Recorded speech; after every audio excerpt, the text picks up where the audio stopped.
Hey, on me ducks, welcome back to the Hermit's Cave. Hope everybody's doing okay. Lovely to see so many people in the chat chatting. I just got back today and I'm really excited to be here because I've got somebody that I'm really excited to have a chat with today. As you'll see from the title screen, his name is Ramon and he's got an excellent channel called the Moon Scarab. So just before I bring him on, I just want to pop a link into the chat so that you can check out his channel and give him a sub. His content is awesome, and we're going to be talking to him about that in just a second. So without further ado, welcome, and let's bring in our guest, Ramon. Hey, Yep. Ramon. Hi, Simon. How are you? I'm good, thank you. Are you? I'm excited to be here today. I'm a total fan of your Good. channel. Being here is incredible. So thank you for having me. You're welcome. And this is your first ever live broadcast, isn't It it? is. It is. First time participating in one. So I'm glad to be Yeah, here. brilliant. I'll always Oh, remember. thank you. Yeah, I've just and thank you for, giving me the honor of being able to talk to you. So before we start, this is having a cuppa and a catch up. Do you have a cuppa at all or a I drink? do. I have jasmine tea on my Hamsa cup. I love Oh, that's a jasmine. cool cup. Yeah, I love Hamsas. I have Hamsas all over my house, in my car, keychain. I just love the aesthetic and what it represents too. I'm actually going to do a video on the topic on Hamsa Oh, fab. and the symbol of the hands, which has been, it's like all across a lot of cultures. And I mean, we see it in the Middle East, we see it in the Indian culture, in the Spanish, which came from the Romans, which came from the Etruscans with Mesopotamia and further on. So for Yeah, me, it's a powerful symbol. I mean, you see it also yeah. in the Mexican oracle as well, the Mexican lottery. Yes, and you've done a video on that, and I'm going to talk to you about your videos. Um, and I love anything to do with symbols and things, things like the evil eye and the yin and yang. I love finding out about not only their history and origin, but also how they're being used and represented in various cultures around the world as well. So Mm. that's fascinating. I'll look out for that. So, what I will say as well, I'm just going to pop on just before we start. As I say, there is a link. If you scroll back up, if you're just coming in, because I can see people are filtering in, there is a link to Ramon's channel in the chat at the top and also in the description below. Because we're going to be talking to Ramon about, well, generally as well, about tarot and divination and his history, as well as the content he puts out on YouTube. So I'm chatting with Ramon from the channel Moon Scarab. If you do have questions, please put questions in caps. And I will just ask if you have some questions, perhaps just make a note of them, and there will be a section towards the latter part of today's kind of broadcast so that you'll be able to ask them. But so that I don't miss them, if you wouldn't mind popping them in caps, that would be great.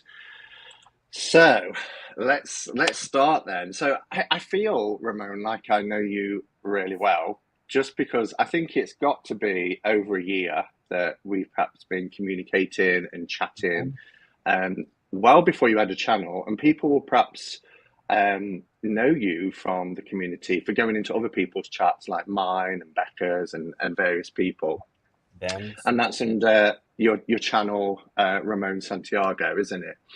Um, so it was such a shock, and I think I sent you a message because I had no idea, and I was just laying in bed one particular day having a bit of a lay-in, and I got my iPad out, and there was this suggested video which was about learning the tarot, and I saw your face, and I was like, "Who's Moon Scarab? How's this happening? How's this become a thing?"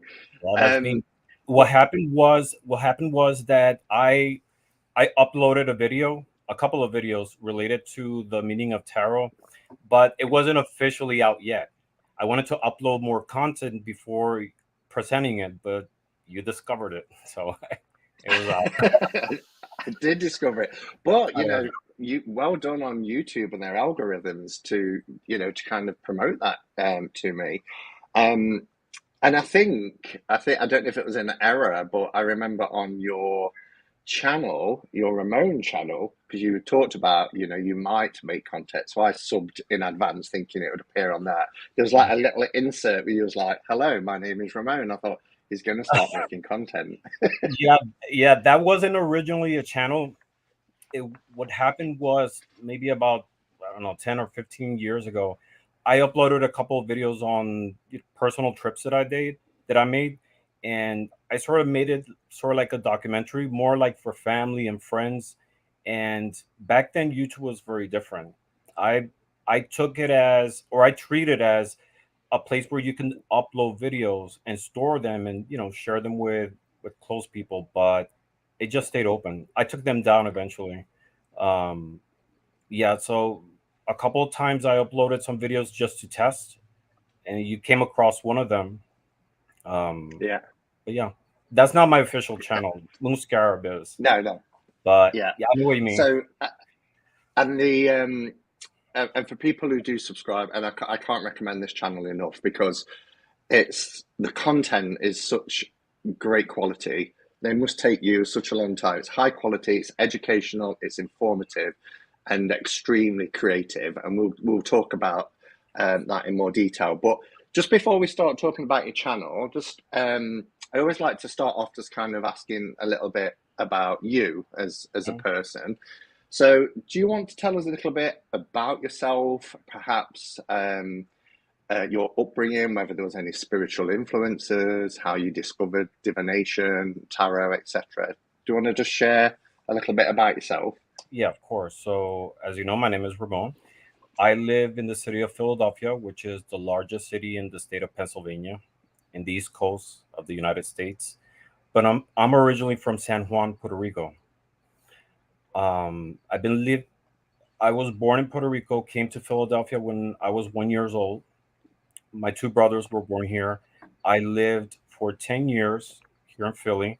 Then my parents went back to Puerto Rico. I lived another 20 years, my early adult life, and I decided I wanted a change of scene and came back to Philly. It's been 20 years now. So 10, 20, 20. I'm 50 years old now. I will be 50 next month. And I have to That's say, incredible. yeah, it's a blessing. I mean, I'm so happy I made it, this far, healthy, surrounded by people who love me. Um, and yeah, I just wanted to discover more every day. Um, I was raised in the Pentecostal church, which is a Protestant denomination, which focuses on, they believe in the personal experience between God and men through the baptism of the Holy Spirit. Hmm. Ever since my earliest memory was in the Pentecostal church. My mom converted first, and then my dad, and then later on she decided that wasn't for her. And up to this day, my dad still is part of the Pentecostal church, and he's a very faithful believer. So I have my upbringing there. My spiritual background is based on Christianity. Um, and I think it was until I was 8 years old. My dad was in theology school, and he had a bunch of different books. And I came across two books. One of them was Chariot of the Gods by Eric Van Daniken, and another book called The Other Side. I can't remember the author, but those two books, 8 years old, um, were eye openers to me. I realized that there was a lot of other things in this life and on previous cultures and times in history that uh, we don't know about, or that exist, that are valid as well. Um, I continued in church all the way through 20 years old, but little by little, my belief changed. It started to come apart little by little. I try my best to be a believer in that faith, but there was a lot of things. It was that I was also having a hard time handling my I was attracted to men, Mm-hmm. and I couldn't understand why. I At the time I didn't see myself as gay, you know. I had this weird attraction towards men, and I felt it was a handicap to me, and I couldn't understand. I spoke with someone about it, and they said God is testing your faith, but it didn't make sense to me how, you know, if God is omniscient and He knows the level of my faith, what was I put through this, you know, Yeah. and I suffered a lot, you know, Mm-hmm. until I came terms to it. I 20 years old. I told my parents. I used to have a girlfriend at the time. I'm done with that, and I parted from church at 20, and from 20 up to, I don't know, 45, a little bit earlier, 42. I Up to 40 maybe. I didn't want anything to do with spirituality, religion, any type of organized religion, nothing. But when you have a spiritual background that you're raised with, that is something that is part of your life. So there was a Mm-hmm. void in my life based on that. Um, and I could say it because I went through depression. There was a time that I was drinking a lot, and I knew that it was a lack of nurture, because we're not just body. We're body, we're spirit, we're soul, and the same way we nurture our body, we have to nurture those things as well. So I started to, Absolutely. yeah, study other philosophies. Right before I came to tarot, I was studying about Jainism. I'm a vegetarian. I've been a vegetarian for 15 years. And a lot of the things that they talk about resonated with me, because I'm the type of person, for example, if I'm here at home and I see a spider, I don't kill the spider. I take it out. There's no reason to kill things if you can save it, Mm-hmm. unless it's, you're under threat. Survival is the first instinct. I always say that survival comes first than any moral. But a lot of things from Jainism resonated with me, and but it wasn't like quite what I needed. I don't know. Like deep inside it, I knew that there was something else. Like it didn't fit. It was like a puzzle that didn't fit. So one day I was flipping through YouTube, I think, and looking for videos on spirituality, and tarot came up. And they were talking about the 78 cards, the major arcana, the minor arcanas, and I got interested in it, but I didn't know where to start. I think I went to eBay and I started doing a search, but there were so many decks and pips, RWS, etc. I said, okay, one day I'll figure it out. The next day, I went to work, and I was in my office, and I went to dispose of some documents on a paper recycle bin. And when I went to the recycle bin to drop the papers, I saw a card of the Fool. I said, "What? What's the This Fool? what a sign. What's going on?" So I pulled the Fool, and then I saw the Magician, and then the High Priestess, and the Empress, and I was like, "What's this?" It looked like a, I don't know, like a magic trick. Like it continued to appear, and in the back of my mind, I said, "All right, if all 78 cards are here, because I knew already there were 78 cards. If all 78 cards are here, this is going to be my deck."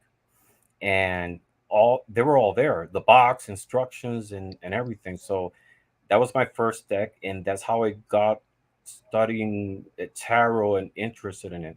At the beginning, it was very difficult.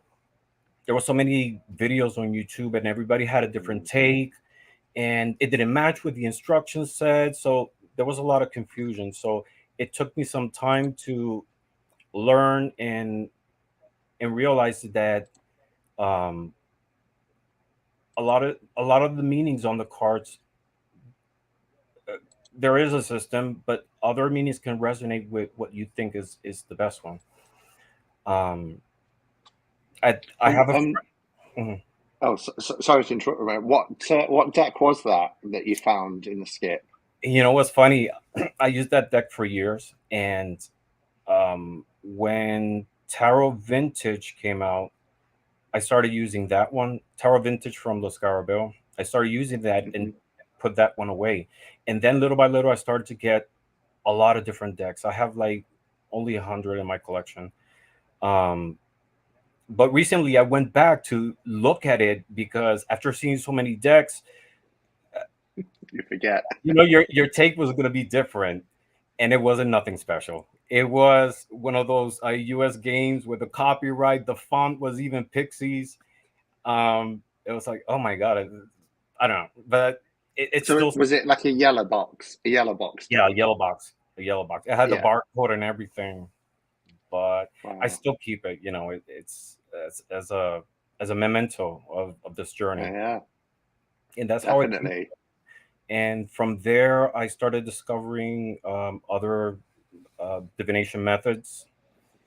I, I started with dice, and it wasn't until one day I was flipping through channels that I came across yours, um, and I saw one that it was called my divination tools, and you were saying that you use a dice and you use dominoes and you use this and that. And I was like, oh my god, all these incredible tools. And from there, I expanded, using not only tarot but Lenormand, oracles, and all these different tools that now through my channel I try to share with people. Um, and the videos that I have a lot of information, but I try to provide and condense the most possible to make it easier for people to understand, because there's a lot of things out there. Yeah, definitely. I mean, what an incredible story. It's great. I'm just going to go back just before we talk about tarot and the channel. So it and you've shared things with me before in our communication, and I hoped you was going to tell the skip story because that's just an incredible sign, when you've kind of discovered something and you've looked into things and but don't own a deck for yourself, and then Mhm. all of a sudden one is just presented to you. I mean, what an incredible kind of sign to have. Um, but also, what I didn't realize is, our stories are quite similar, aren't they, in terms of our background in terms of being a part of an organized religion. And I don't think anybody fully appreciates or understands, perhaps, that two things I picked up on.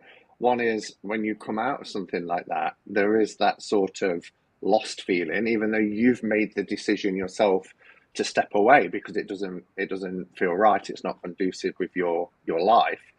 It still leaves a void that even if it's years down the line, at some point you want to try and fill. But the second point is that the gift that comes with that is that gift of discernment. And like when you was looking into Jainism and things like that, you just get that feeling, don't you, that actually I'm not going to go back to where I was, where I'm following a particular religion or belief system that doesn't feel right. I don't want that for my life anymore. And I think I found that I was a bit of a spiritual shopper for quite a few years, trying to fill that hole, but also at the same time not just filling it with anything.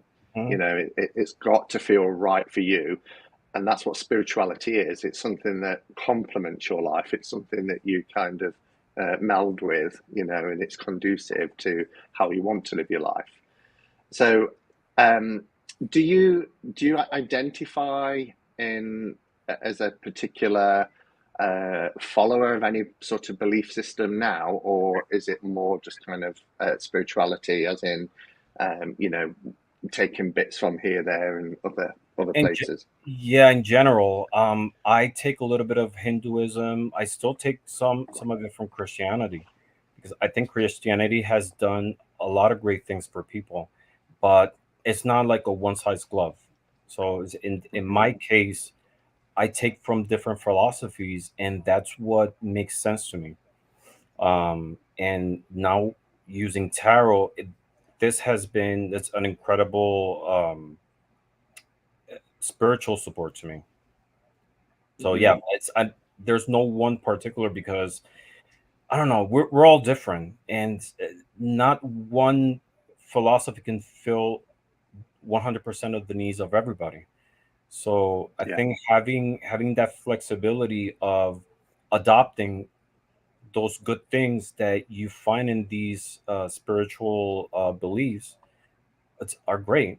I mean, it really fills you. Yeah, yeah, definitely. And where you live now? So you said you're in Pennsylvania, in Philadelphia. Okay. Is there much of much happening in that area where you can? Is there any sort of groups that you attend, or any sort of metaphysical shops, or what's the community like, the physical community like around you? There's none, to be honest, Mm. that I know about.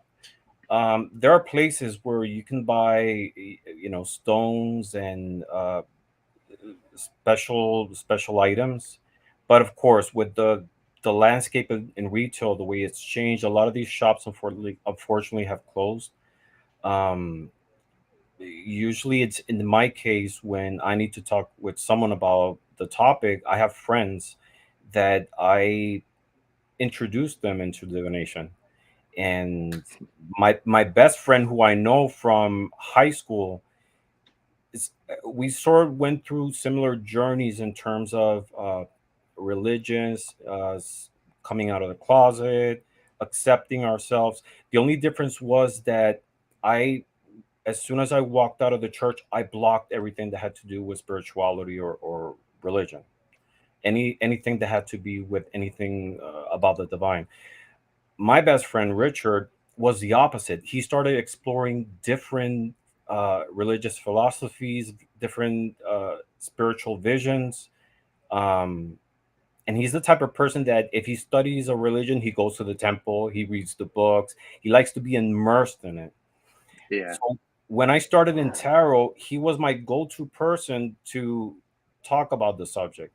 To my surprise, I after watching so many videos on YouTube and being a little bit confused, I asked him, "Look, I started with tarot. What do you know about it?"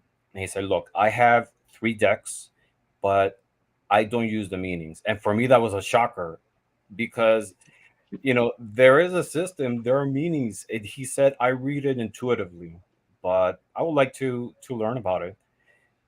For me, that was surprising, because now I see that that is something possible and it's totally valid. There's no one way of handling the cards. So my thought was, okay, so I'm gonna do a video with the meanings of all 78 cards and share it to him because he lives now in Jersey. We know each other from Puerto Rico. I moved to the States. He moved also. We live like 45 minutes away, but our lifestyles are very complicated. So it's hard for us to see each other. So I was mm, going to do a video and send him a link talking about everything related with tarot. But then I thought, maybe I could share it with more people. And that's where the idea of the channel came. right. Cool. Yeah, that leads me on nicely to your channel. So firstly, I mean, as I said earlier, the quality of content is really, it's really high. So you put a lot in, and from the small amount that I know about you, I can see why, because you're a creative as well. You create your own divinatory tools, and they're top notch. But the quality of your videos, how long does it take you to put put a video together? Because I just kind of switch my phone on and start talking, but yours is, really, like I say, it's so well produced. How long does it take you to from kind of the idea to setting up to recording and everything else and editing? Well, usually I have sort of like a rough idea, and like with some of my artwork, as you're doing it, like other things start to emerge. Um, but man, it does take a long time. A 4-minute video can take a whole day, 2 days, just because there's so many layers to it. It's the audio, the background music, the fonts, and I'm very picky and critical with myself. I want the video when I watch it that for me to love it as well. So it could take a long time. The thing is, some of these videos, like for example, the one on tarot, the 78 cards, that took me about a month, but it wasn't a month back to back. It was working a few minutes one day, Mm. 20 minutes another one, until I felt that, I couldn't improve it any further. Um, it's not just the content, but visually I try to make it appealing for people to be able to enjoy. The visuals add a lot of aid to the message. Yeah, definitely. It's multi-level in as much as, it's a visual treat, but it's so informative as well. But the Yeah. way you do it, you make it, it's fun, it's informative, it's educational, and like I said, it's really well produced. And you cover or have covered so far so many different forms of divination. So I was just looking today, you've done learning the tarot, both majors and suits, and then there's a whole huge video of a couple of hours where it's all together. You've got the Mexican loteria. I can never The say that. lottery, Loteria. Mexican lottery. Yeah. Yeah. Yeah, the Mexican lottery has a deck of cards, and normally people in Mexico don't use it for divination. It's The more, bingo, right? yeah, it's a bingo game. Is it? It's a Yeah, bingo game that yeah. instead of someone calling numbers, they call images. So it's people outside of Mexico who started using it for divination purposes, and now it went into Mexico, and like everybody's using it because it has a lot of images, archetypes that we find in tarot and Lenormand. The Mm. sun, the moon, the star, the hands, the heart. So it makes sense. It has other ones. It has other ones as well. So it makes sense to use it for divination purposes. Yeah. I Yeah. think that was like my second or third one that I uploaded. It was But it was really interesting, really interesting, and you can't get it here. I know Kelly Bear got a copy a few years ago because she went to a Frida Kahlo exhibition, kind of. Uh, yeah, I think it was an exhibition of some sort, and she picked up a set from it. But you've got Lenormand, you've got runes, you've got witches' runes, you've got geomancy, dice, coins, pendulums.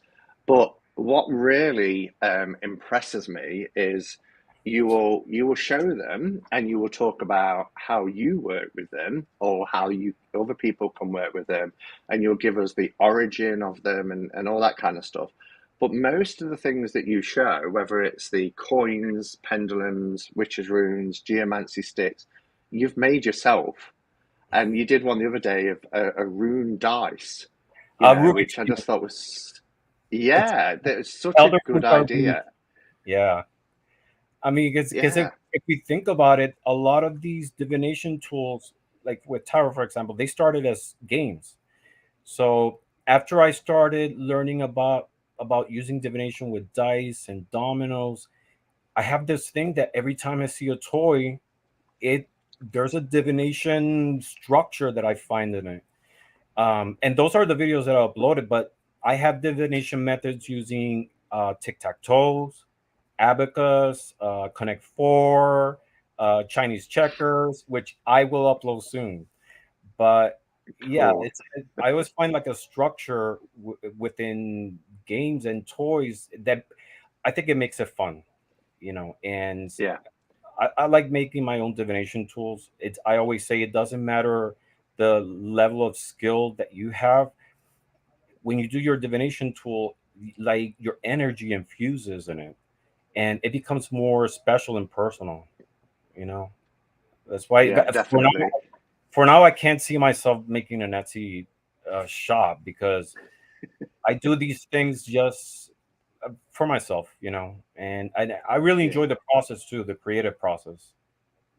Yeah. I mean, I left a comment saying, have you considered doing an Etsy shop? Because when I say to you folks that, he makes his own divination tools, that doesn't do it justice. They are such good quality. I mean, Thank you. you go to Photoshop, you buy the vinyl, and the every time you show the finished result, you show people how to make these tools, and then you show the finished result. I'm always like blown away, thinking, look at the quality of that. That's people Thank would pay good money for these things. And Patsy, I've just put her comment up. She says, "Will you market your Rubik's Cube?" Have you thought about approaching any kind of company like Mattel or toy manufacturers, game manufacturers with some of your ideas? Not Because I'd really. imagine doing it yourself, it would take a long time, but Yeah. Well, maybe approach some companies. yeah. I mean, I've seen Rubik's cubes with other images. Like with oranges. I was in Vegas a couple days ago for business, and I saw a Rubik's cube that had fruits. So it was sort of like the like one of those oh god gambling machines that you pull the lever down and you start seeing Oh, oranges. like a what we call them one-arm bandits over here. I think you Yeah, probably call them fruit machines or yeah, something like that, don't you? yeah. So there was one on Rubik's cube. Um, so I saw this 2x2 Rubik's cube recently, and which is totally. I mean, it's different from the one that we grew up with in the '80s. The one in the '80s was 3x3, Yeah. um, and I just counted like how many sides it had because I could have done like an Oracle Rubik's cube, which I do want to do too, but it was 24. So I said this is perfect for Elder Futhark rooms, and I came up with it, and then it occurred to me once you configure it, you can use the whole thing as a dice. So there's like levels of um, options and combinations within the toy. Yeah. And every time, like when you started to show the dice, I'm sitting there and I'm thinking, well, that's okay, but how do you get to the ones on the other side? And then you're like, and how you do this is you bring in dice, and I'm like, oh, of course, yeah, that tells you where to go with it. Yeah. So, and I've got to mention the coin as well because I didn't even know you could make your own coins or have coins printed. But again, he had a coin made that has Pixie's sun and Pixie's moon. Do you have it? I don't suppose you have it to hand, do you? Rather than me Not right explain now. it. I have it downstairs. That's okay. Hmm. Okay, don't worry. But check out the video. It's a short video, but it's brilliant. And you had well, you tell us you had it designed, didn't you? Which again, just brilliant. Yeah, so what I did was I found out on Etsy that there's a couple of vendors in which you can print your own coins without a minimum. So I said, this is perfect because I have other coins, but then the coins that I have are say yes or no. And I don't always want a yes or no. I don't always have a yes or no question. I want to choose Mm. between two different options. I don't know, clarity, obscurity, left, right.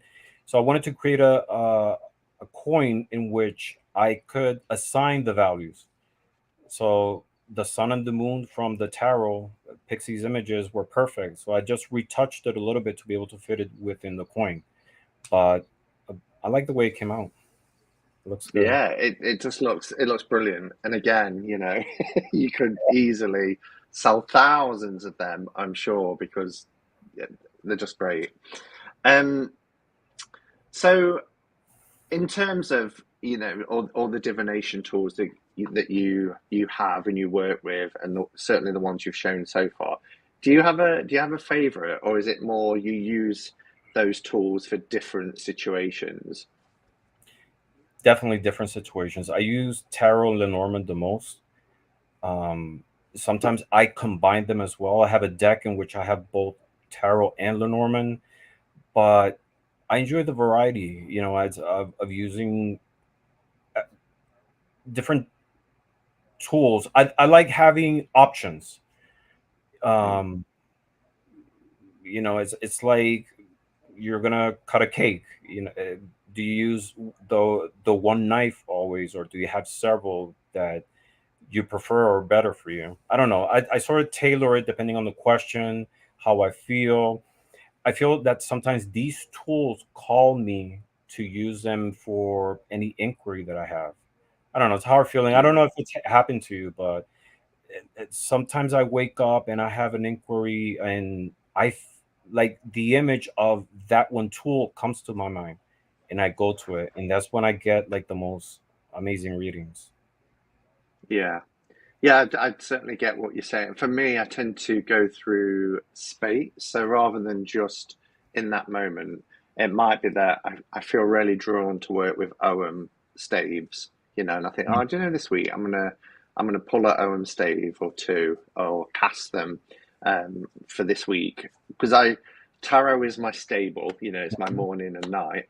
But I also like to bring in other divinatory tools as well, kind of like a clarifier. So I tend to, or it might be, do you know what? I'm going to work with my dominoes this week, or 2 weeks, or however long I feel drawn to use them for.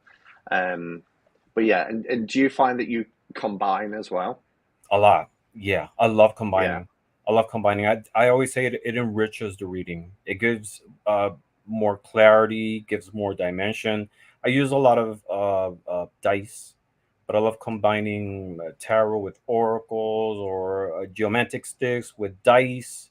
Um, yeah, I think it gives more depth and Mm. it's in a wider range for a view when you're combining them. Yeah, definitely, definitely. It just opens it up a lot more, doesn't it? So, what's thinking of your channel going forward? What are some of the things that people can expect if they're subscribing to you today? What's coming up? Can we get an exclusive? Yeah. So the channel is focused on tarot, divination, and esoteric topics. I want to talk about a lot of different topics within tarot because there's so many things you can talk about. There's one that in the future I would like to make about the animals in tarot, what each animal represents. Uh, Talk about the other divination forms. I want to do one on tasseomancy, on abacus divination, other forms that I developed, but also common ones. There's one that I'm making right now on scrying. I have a couple of videos that I've done already. They're still not finished, but also like off topics. I have a video like on my artwork, but I want to talk about other things like our perception of time, reincarnation. um Oh, fantastic. yeah, so it's general. Tarot is like the main topic.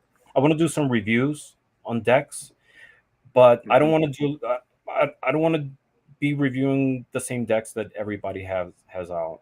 I want to review vintage old decks that are very hard to find in the market. Like right now I have this one.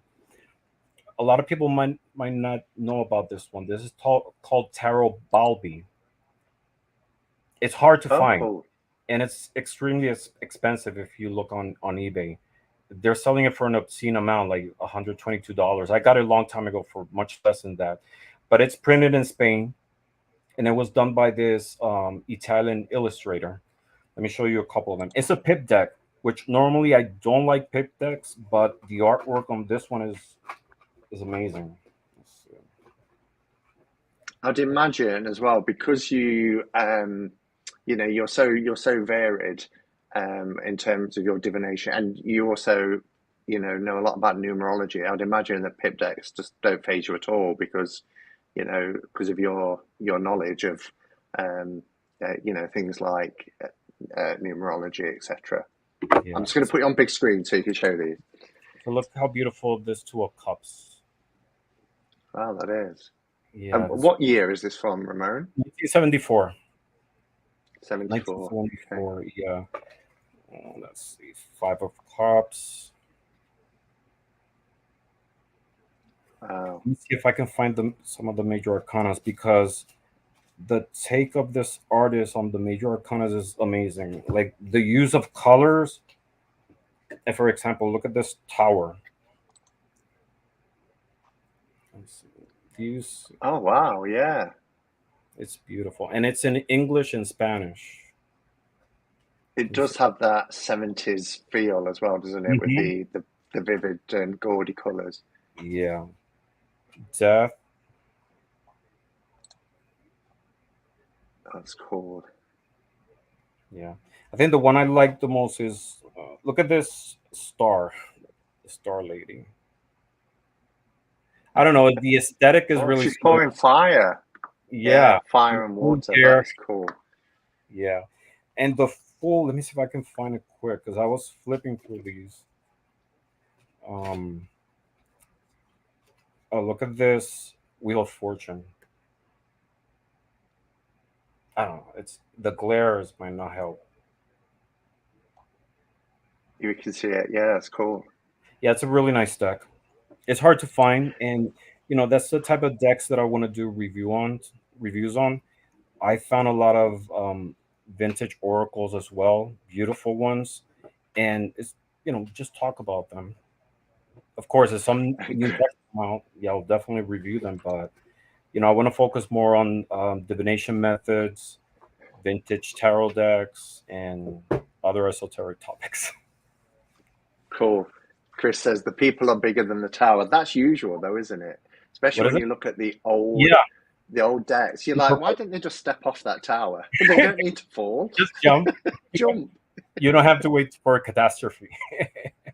Yeah. If you I look at guess like it's any being of the old Marseille decks, yeah, the proportion is well off.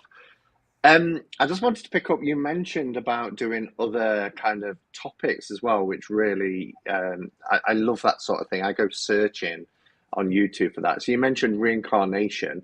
Is that something that you subscribe to? Do you believe that we have many lives? I do believe. I do believe. It's what I don't agree with is like the general notion that when you reincarnate, you come back to Earth. I believe that there are other lives outside of this planet. I believe in life outside of Earth, um, in different dimensions, different timelines. So I think when you reincarnate, that's my personal belief. You don't necessarily have to come back to Earth. You can come as other other forms of life in other dimensions.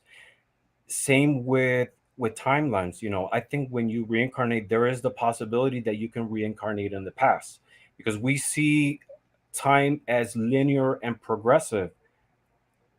But I think this is more of a deeper subject. But you can jump in time, so you can definitely reincarnate in the past.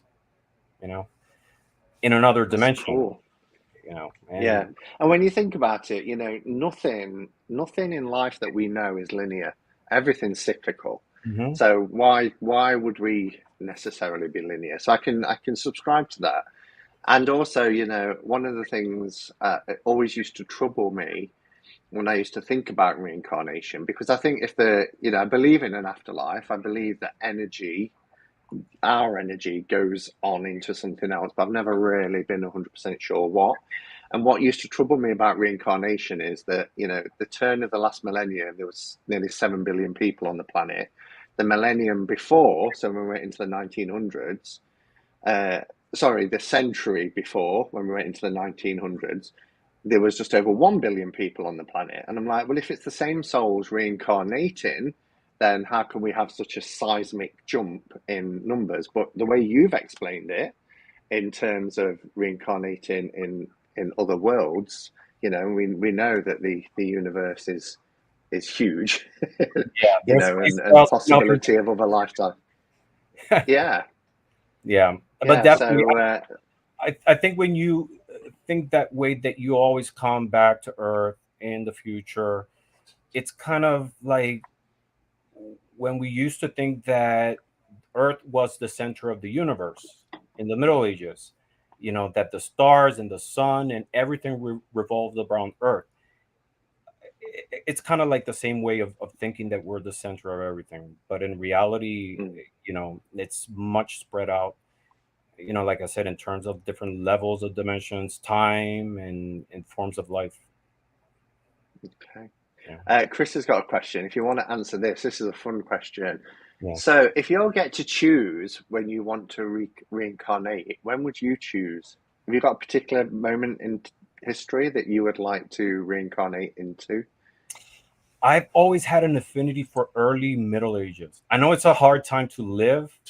It Yeah. would have been really difficult being a farmer in the Middle Ages, but Yeah, that's if I can jump in time, I will definitely love to be in Middle Ages Europe, or pre-colonial Mesoamerica. But I would love to see the future too, because I think it's in term us as humanity, we've done a lot of progress from a lot of changes. I don't want to say progress because Mm. that implies that you're getting better, and in some ways, in reality, we're not. But I think we're progressing in a direction. We're going in a direction that I want to think it brings us closer. I'm very high in terms of technology, so I would love to see 1,000 years from now how technology will be, which I think might be organic. There's, I don't know, the use of DNA with technology. I think it's something that further in the future might happen. Yeah, Yeah. I I worry about the future just because of things like artificial intelligence and where that's going to go, what that means for the human race. Um, I know it's something I worry about, and it was a topic of that it was a topic of science fiction. Is I remember Terminator, yeah. but it is a real possibility. You know, I Mm, think it's if it's harnessed in a, I don't know, in a control way. But then again, if it becomes self-aware, you know, it might see us as a virus in this planet, because in reality we're destroying this planet. We're the only we say we're much more intelligent than a lot of other species, but we're the only species that we destroy our environment. We knowingly give our kids food that are not healthy for them, to ourselves. So our level of reasoning, I don't think we're up there. So that's me just theorizing. If an artificial intelligence see that this pattern of us, the way we behave, we're nothing different than a virus. So extermination, mm. that is a possibility. Yeah, and I don't know if you have heard of is a British kind of what would you call him? I guess you'd call him a scientist. But Richard Dawkins, Dr. Richard Dawkins, he can look at him on YouTube and things, but he was talking about artificial intelligence, and so is Stephen Hawking. He's spoken about it. And one thing that Richard Dawkins said was that Stephen Hawkins had said before, we don't need to worry about artificial intelligence unless they become sentient. And Mhm. if they become sentient, it's game over. And Richard Dawkins is now saying we're at that point. We're literally at that point where AI is starting to, show that it can feel things. Mhm. And if that happens, then that's a huge game changer. And whole society And is we need to. depending on technology. Like right now, I have an Alexa in every room of my house, and I have it connected with my thermostat and my lights and everything. If Alexa becomes self-aware, she can kill me. Exactly, exactly. And It it might seem like science fiction, but when I think back to my childhood in the 70s, I can remember watching a program called Space 1999.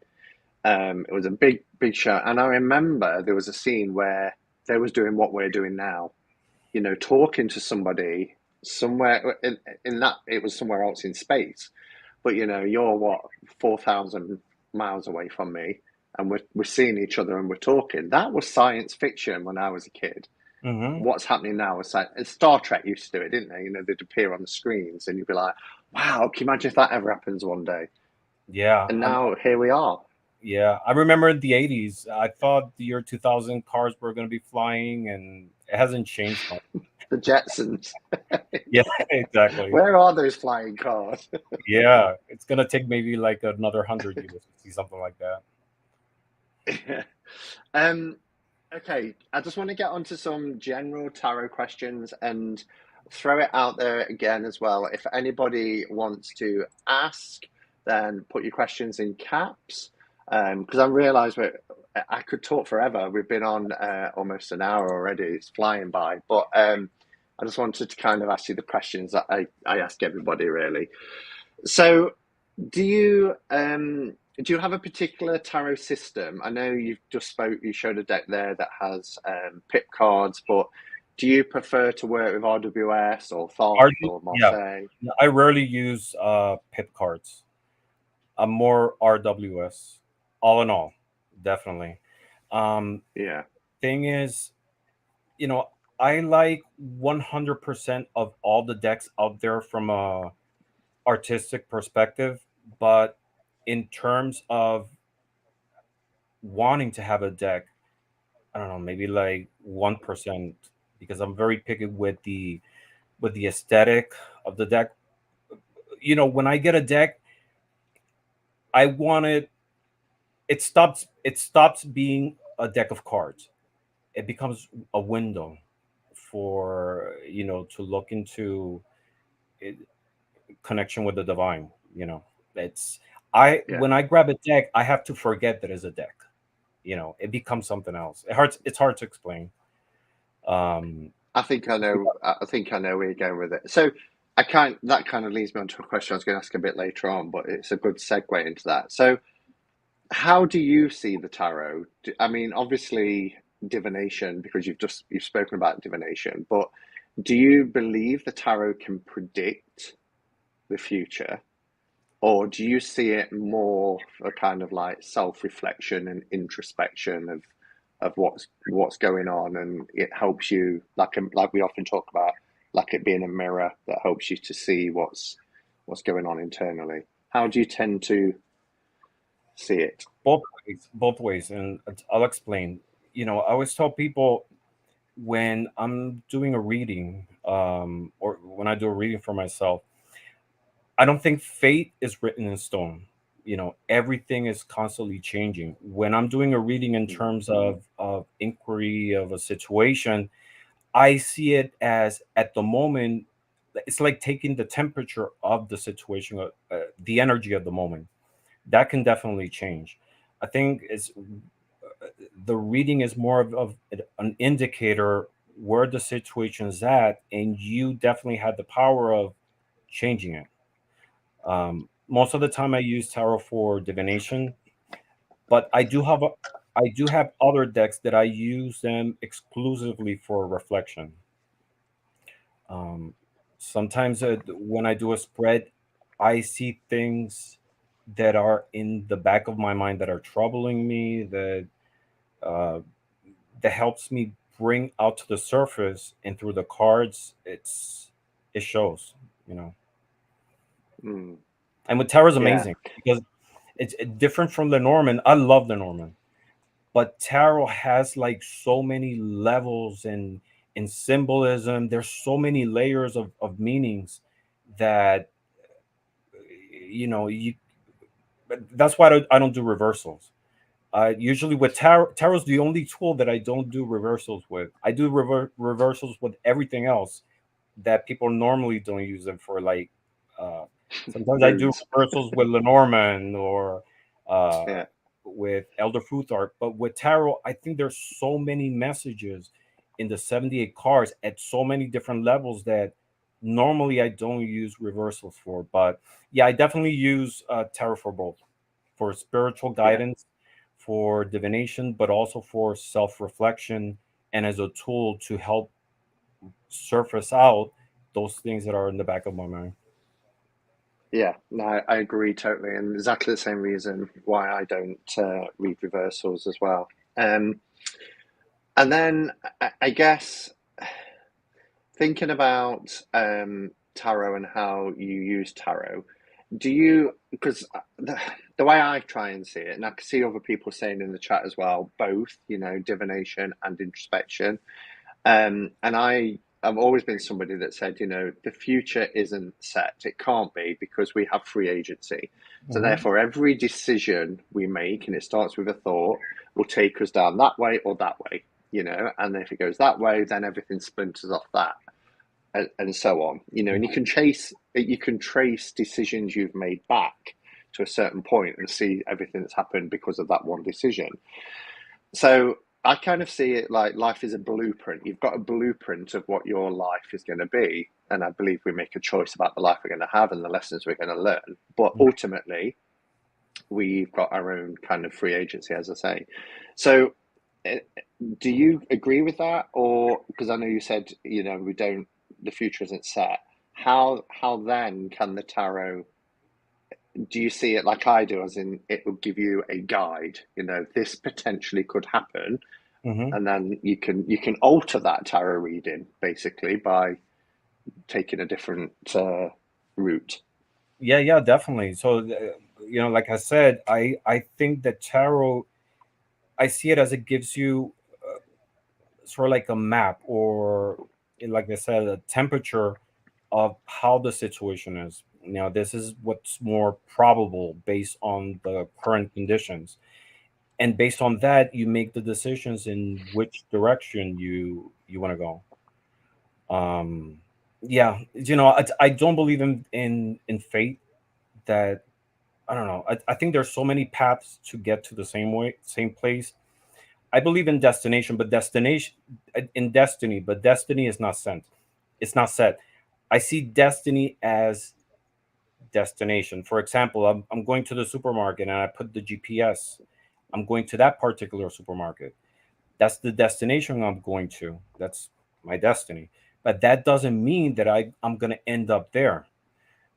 It's sort of like a guide, a route to that place you want to go in terms of, I don't know, physical, emotional situations, but it's not set. You can either not go there or go around it or go through another path. So, yeah, I see it as a sort of like a guideline based on the current energies, and based on that, you can go in whichever direction you choose. Yeah, or even stop off somewhere Or else stop. en route. Mm-hmm. Or do nothing. Yeah, Mm-hmm. yeah, yeah, exactly. Question from David. Hi, David. He says, "Are there any divination system Ramon hasn't used but would like to in the future?" I was going to ask that earlier, actually, about Ogham. Is Ogham something you've come across? I know it's Actually, kind of Celtic, but no, actually, no. And I would like to try it. I think it's uh, no. I would definitely love to learn about that system. I don't. I think the closest thing that I've used have been the geomantic tools, the geomantic sticks. mhm.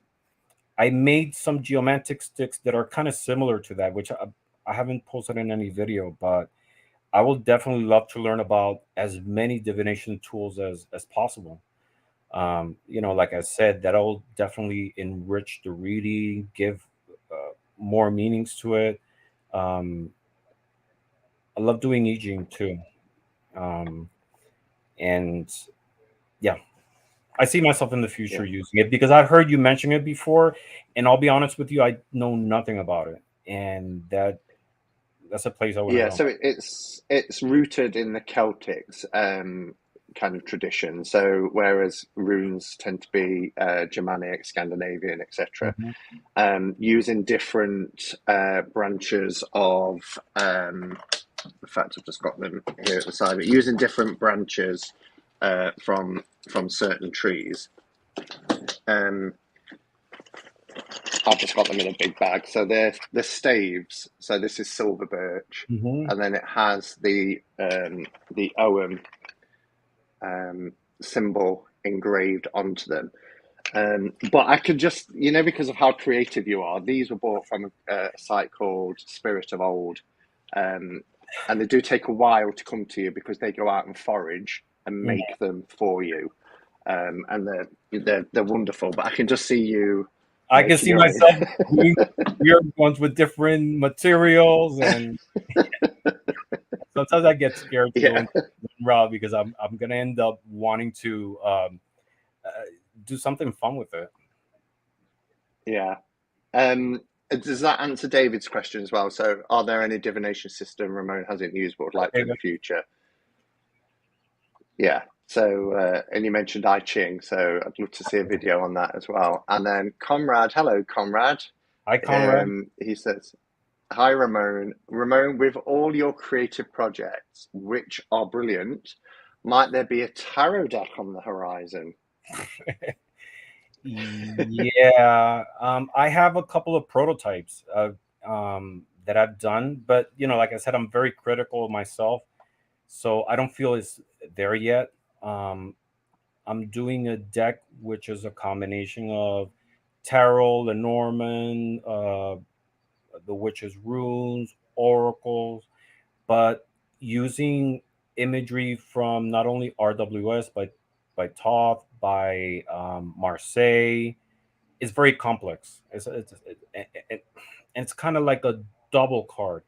So, like for example, you could you could use it for reading either horizontal or I don't know. You'll see it. You'll see it. Okay, Yeah, it's in the okay. works. And I must admit, when I saw your video, because what I didn't mention when I listed all the kind of videos you've done around divination tools, you also shared your own artwork, which, I left a comment saying, why am I not surprised that you're a talented artist after seeing all the things you've created? So, and I remember then thinking, I wonder if Ramon would, ever create his own tarot deck, because you've certainly got the artistic ability, and hearing you talk as well, you've got the information to go with it as well. So that's Yeah, cool. I have And three. Sandra says, I have three that I made. One is an oracle, but they're prototypes. One is an oracle. The other one is tarot, but it removes like all the imagery and leaves the like for example the four of spades. It leaves the four of spades in the same space where it is, which makes it a pip, but at the same time it recalls in your mind the image of RWS. So it makes it easy to read. I okay, have, I have another one that it's a deck on domino. Instead of being a domino, like a physical domino, it's on a card, but it has like this vintage look to it as well. Yeah, but they're just prototypes. cool. Yeah. Well, keep us updated, won't you? So, you said you've got around 100 tarot decks. hmm What does your collection look like? Is it kind of varied? Is it eclectic of all different types, or is there a particular style and genre of decks that you like to work with? Of all the 100 decks, maybe about 60 are tarot decks. The rest are a combination of Oracle, Lenormand, some playing cards because I use playing cards by itself for divination. So there's a combination of all of them, but I don't know. It's there's I actually brought a sample of two decks that I really love, and this is the Silson from Malparius. A lot of people might know this card, this deck. Hmm. I Yeah. love that style because it's like early Middle Ages, and the words are in Latin. This is a Lenormand deck. Oh, cool. I love that style. I love everything that has to do with early Middle Ages. Yeah, that's one of them. And of course, this one, the Darkness Piercer. I love this deck as well. Oh, yeah, I was sent that a few years ago. Yeah, Yeah, you actually did a review on this one, and that's how I learned I about this. did. It's an amazing deck. I mean, the quality is fantastic. But what I also love is that you look at any of the images and it's timeless. It Hmm. could be in the future, it can be in the past. It's organic, and at the same time, it's very deep. This is what the Nine of Cups. Yeah, the quality is amazing. Yeah, it is. Yeah, but you know what? And I have I have a whole variety of styles in my collection, but I don't ascribe to one particular one. What's common in all of them is that when I see them, they stop being a deck of cards. They become, I don't know, like a spiritual tool, or a collection of windows that I could look into other realms of divinity. yeah. Sandra said, could Ramon tell us the name of that deck again, the Lenormand one you showed? What was Oh, what was it it's called again? it's called. I'm sorry, I have to use my glasses. It's called Stilson Lenormand. It's by Stilson. Silton, Ah, Silon okay. Lenormand. Yeah. Okay. I love this Stilson. stuff. Yeah, Cool. it's actually in Um. UK. It's from the UK. It's Oh, from there you go, Sandra. yeah. So shipping is gonna Um. be Does Ramon does Ramon have the cat black golden tarot? It's very Middle Ages. It is very Middle Ages. which one? There's a second deck as well. Cat Black's Golden Tarot. No, I'm gonna No, look into it. it's very middle-aged type art. I can't remember the name of the newer deck that came out by Cat Black. It's gone off the top of my head, but it's Hmm. very very particular art style. Okay. Do you read for other people? I've Do done you readings provide for readings? yeah, I've done Yeah. readings for other people. And what I found is before they transition into tarot, because tarot's it's much more complex. Um, I've seen a lot of people start with divination using Lenormand, because it's much easier in terms of like the meaning of the images. And when I've done readings for other people, usually I do it a couple spreads and a couple readings, um, and then I do a spread. I have them talk about an inquiry that they have. I do a spread, and then I ask them, "What does this mean to you?" Because I want them to be able to have that mental agility to tap into their divinatory skills, and they're so amazed of how easy, I don't want to say easy, but how intuitive it is for us humans to tap into the divine realm, that they end up, I have friends that they started that way with Lenormand, and they went into tarot and other forms. Yeah. But yeah, I've done readings for other And people.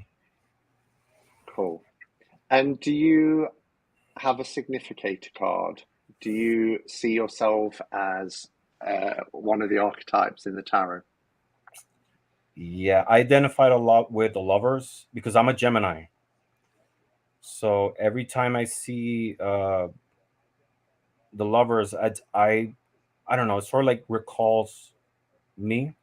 I normally don't take cards out as significators because I think it's kind of like skews the whole system. Um, I do use sometimes an object sort of as a significator about myself, but I identified a lot with yeah, the lovers. And in the major arcana, there's a lot of cards that I remind me of a lot of people. Like my mom's a Leo, so she reminds me of strength. My dad is Sagittarius, so I think about temperance, um, Mm. and so on. Yeah, Yeah, but I love it when sorry. the lovers, that's me. It has nothing Yeah. to do with romance. It's just because of the sign and that No, duality. Because I I have get my that days because that I feel, one way, or you know, I fluctuate in terms of like emotions and visions um and tastes. That's why I like a lot of different things: photography, painting, video editing, cooking. I think it's the Gemini in me. yeah, I know it's not necessarily about the lovers. My life path card is the lovers. That's my. Do you have you worked out your life path card? Do you know what I No. mean?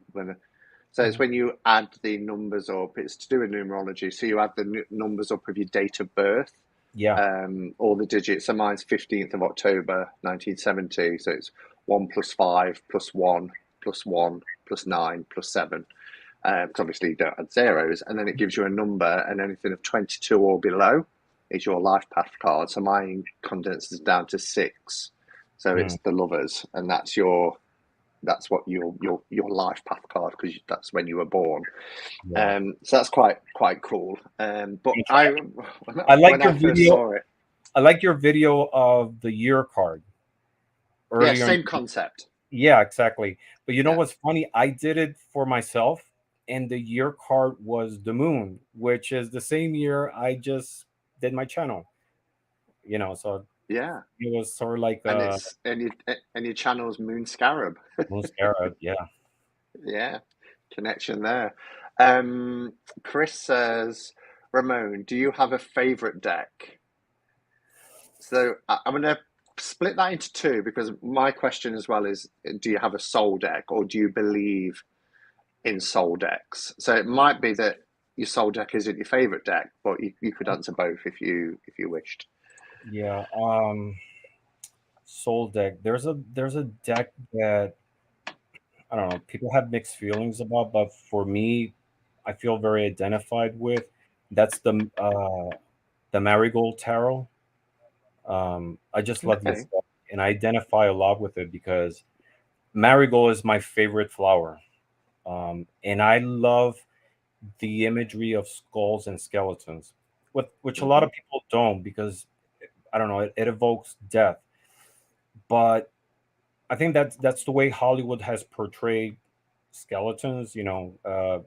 This scary thing. But for me, when I see a skeleton, I don't see gender, I don't see age, I don't see race. I see equality. Like everybody is the same, and it still represents humans, and it's the core of who we are.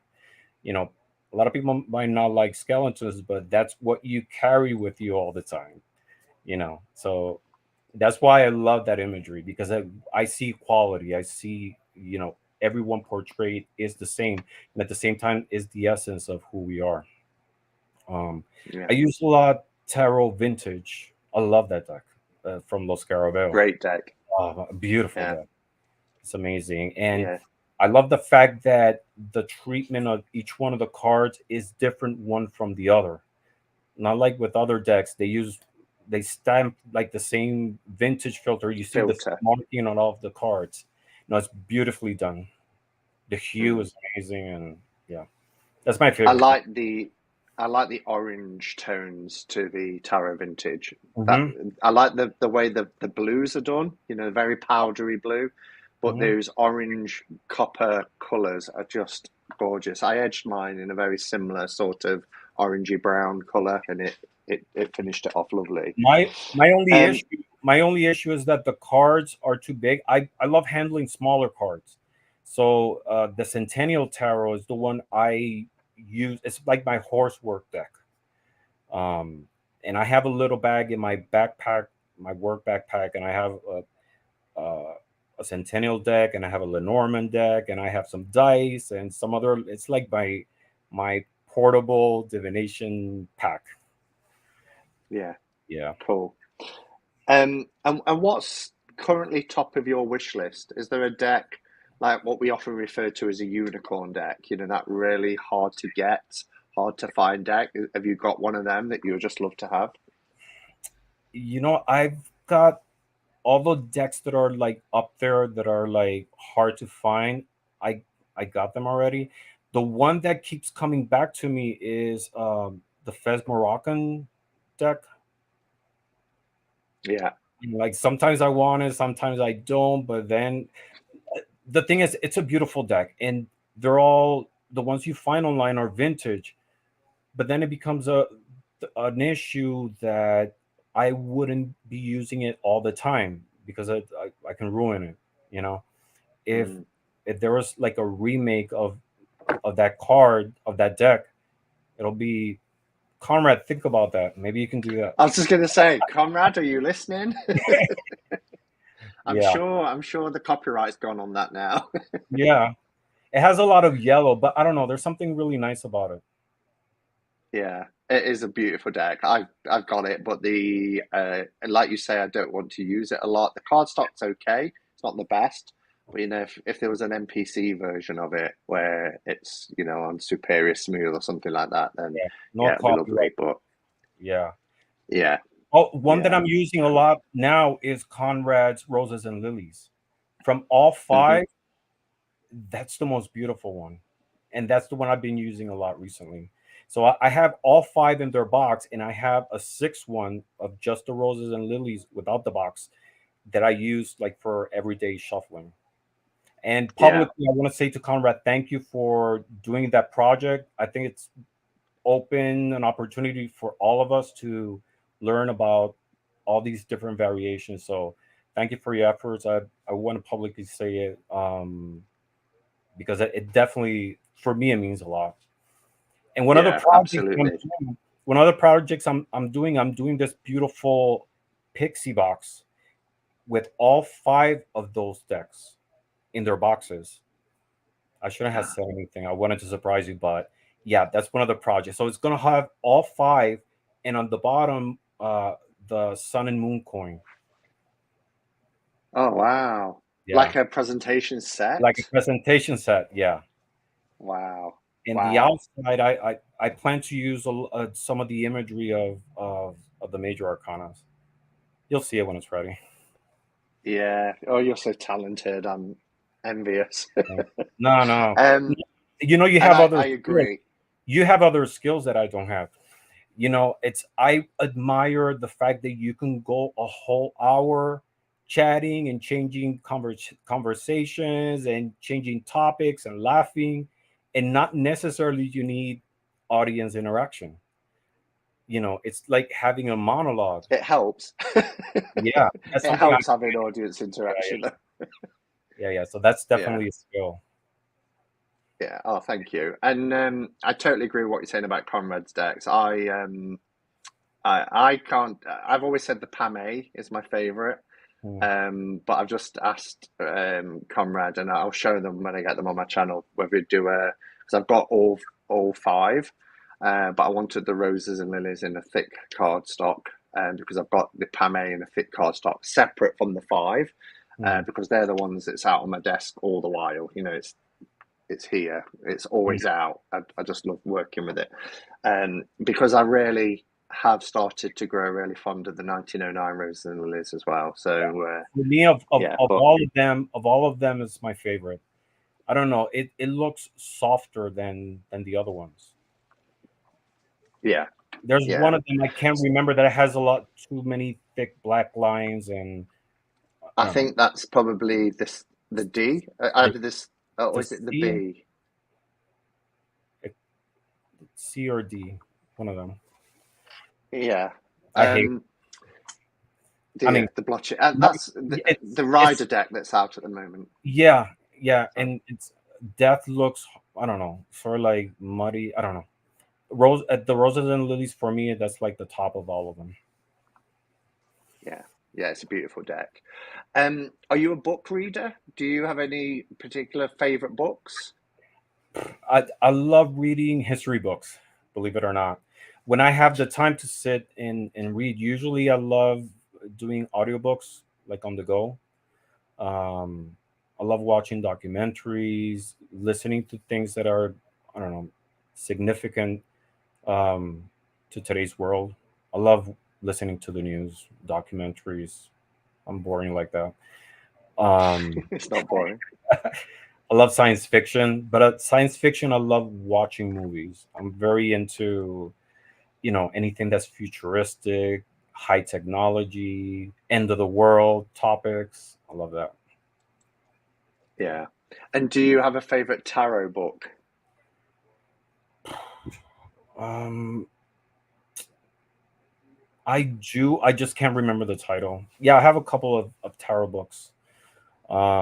But most of them are from when I started, that I started using Mm, as guides for learning the meanings, the different spreads. I normally don't do elaborate spreads. When I do mhm. a reading, I use either 3 or 5 cards, and I read it sort of like when you're reading a comic book, or as a reading a story. One connects to the other. Yeah. You know. That's interesting. I wonder because my favorite book, 78 Degrees of Wisdom, was the first one I read. I wonder if there is that connection really that your first books and the ones you start to read are your favorites. A bit like you always have your first deck as your special deck, Mhm. possibly. I guess the Um, first ones are always your favorite because are the ones that made the most impact in you. yeah. I think. And quotes. Do you have a favorite quote? Oh, my, yeah, it's from my I mean, grand. Yeah, well, it's from my grandmother. It's a quote advice. My grandmother used to say, lazy people work double. So, and that is such a universal truth for me. Like you're sitting on your desk, and instead of standing up, you just throw the paper and it falls out, and still you have to wait. You've got to get up anyway. Yeah. Yeah, Lazy people work double. I like that. yeah. My Don't you grandmother. just love grandmas and their wisdom? Oh yeah, ancient wisdom. And then Chris says,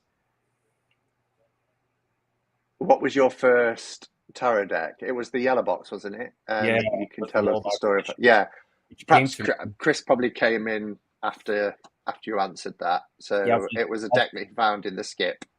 yeah, it came to me like the day Yeah, the after that. I universe started offered it getting up. interested in tarot, and I still Yeah, have. it was an amazing story. You'll have to go back, Chris, and watch that because it was an amazing story about how he came to the tarot. Okay, last couple of questions because we're nearly at the hour and a half point. If you could go back to your 16-year-old self, knowing everything that you knew now, what advice would you give to the 16-year-old Ramon? Hmm. Don't be concerned of. It's okay to be insecure, and don't make a big deal out of it because that'll help you learn. One thing I learned at this stage of my life is that people portray themselves in different ways, but deep inside, we all have the same insecurities and fears. But that should be a motivation for you to grow and go further, not get stuck into, hiding yourself in the shell. It's okay to be insecure. Just steer it in a positive way. Cool. That's good advice. And then your dinner party. So you can have three guests, dead or alive. One is your guest of honor, and then two other guests. Who would you Only three? choose? Only three? Just three. Just three.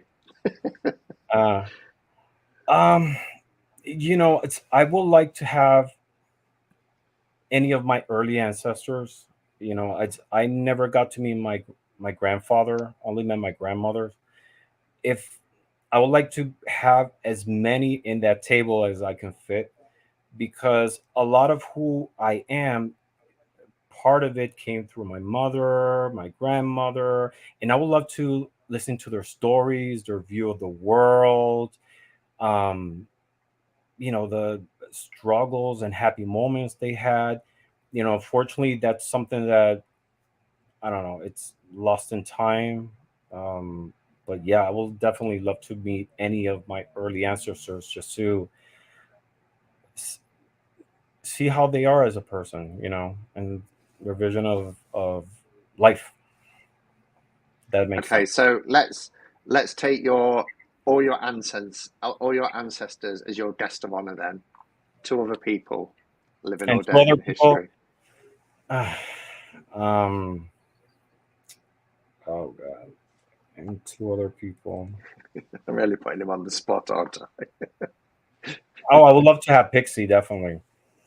Why? Because it'll be amazing if Pixie was alive, or at least she can get to see how much impact her her artwork has had in people's lives. So many Yeah. life decisions based on her imagery.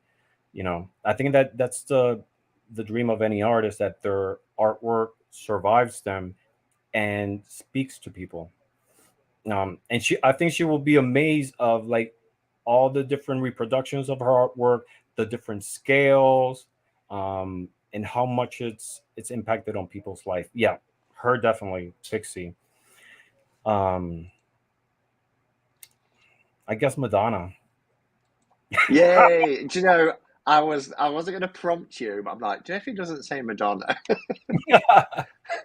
Having you got Madonna's microphone. I Yeah, mean, come on. She gave you her microphone and you sung to her. and you know what's What a funny? moment. You saw one of them, but it happened actually twice. That hap- That's like being yeah, struck by lightning twice. How did you manage that? I'll show you the video. But the first one happened in August, because it was the first show of the MDNA tour in Philadelphia. Um, and when that happened, it was like random. She gave me the microphone. It was like if I saw God. It because she's been a big part of my life. It's uh, I like her since 1984, and Same. her music has been like the soundtrack of different moments of my life.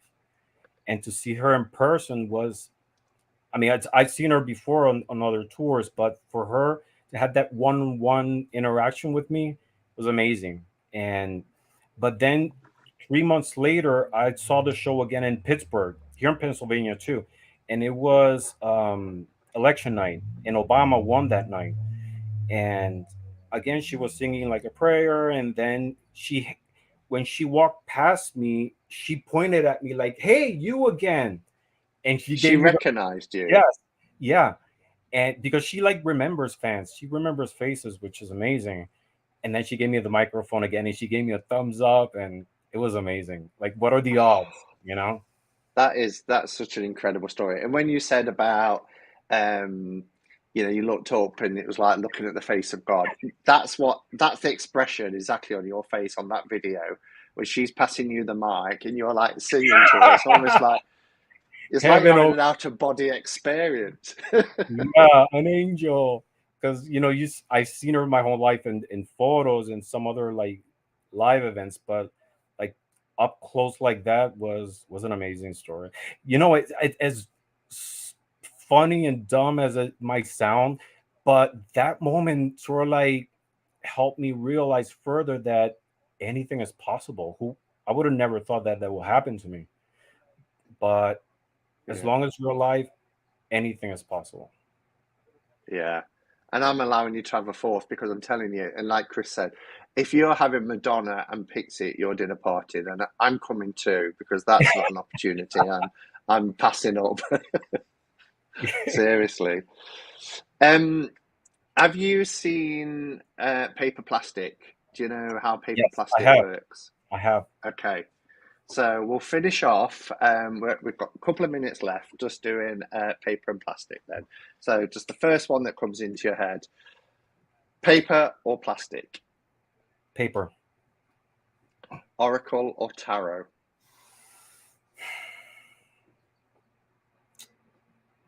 That's a hard one.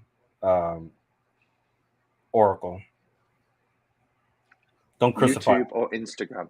No, me. no, no, I'm not going to. I had a feeling you might say it actually. YouTube or Instagram, YouTube.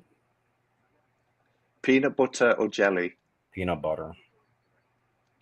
big parties or small gatherings, Small gatherings. Wait or Crowley, Wait. bath or shower, Shower. bordered or borderless, Borderless. I love borderless cards. I really do. It makes good use of the space, I think. uh-huh. Dark and creepy or rainbows and unicorns. Dark and creepy. Yeah, you mentioned the marigold. Yeah. um, Indie or mass market. Um, mm, I want to say mass market. Indie is a good way to start, but mass market makes it accessible for more people. A lot of these indie cards, they're beautiful. They're amazing works of art, but once they're gone, it's almost impossible to find. Hmm. Save or spend. Save. Save. Money, money or free time. Free time. Movies at home or in the cinema. At home. I love the intimacy of watching at home. Life after death or total extinction. Kind of know this one. Yeah, life after death. But I do love Total Extinction movies. I love those sceneries. Yeah, oh my God, I love them. Yeah, Early bird or night owl. both. That's a hard one because I Wow. sleep little. I go to bed very late, but I always wake up early. Doesn't matter if I try to wake up late. I have two chihuahuas. One of them wakes me up for breakfast. So Even if I try, I still end up waking up early. Gosh, I have. So And I'm you not a morning does it matter if person. you only have a few hours? Does it matter how much hours sleep you get? I could be function. I'm a zombie with 3 hours. I'm functional with four. That's the Oh minimum. gosh, Yeah, with 3 hours, I'm functional just a with body four. walking around. Yeah, 4 hours, I could. Wood Yeah, 4 hours, I woodland could. forest or sorry, I think there's just a little delay in there. So say that again. No, no, no. I could be functional with 4 hours of sleep. Wow. Woodland forest or sandy beaches, Woodland forest. I don't like beaches. and toilet rolls hanging over or under. Over. I I've heard that question from you before, and one day I tried under, and it doesn't work out for me. You went and tried it. I did try it. I did try it. I want to say, Simon, could you give me a few minutes and indulge me on this or that game that I did for you? Yes, I wasn't expecting this. Okay, well, that's fun. Okay, so I'm gonna ask you 10 questions. It's tarot based, and you will have to Okay, choose uh, based on a situation. Okay. So, on a question number situation. one. Yeah. Would you have a chat with the Empress or the High Priestess? The Empress. The Empress. I would have thought the High Priestess. The Empress. Yeah, That's interesting. All right. A day with the Emperor or a month with the Fool? a month with the Fool. All right. Next These are question. good. Learning survival skills from the Magician or from the Lady of the Strength card? Oh, survival skills. That's a tough one. I kind of want to go with strength, but then I'm thinking the magician would be a lot more interesting. The magician. The Magician. The Magician. All right. There's no right or wrong. All right. A crazy day at the tower or a horse ride with death. Oh, a crazy day with the tower because I could just jump off it. I could step off it. All right. All right. A blind choice of two or an insightful choices of seven. 7. Seven. 7 of cups, definitely. All right. Yeah.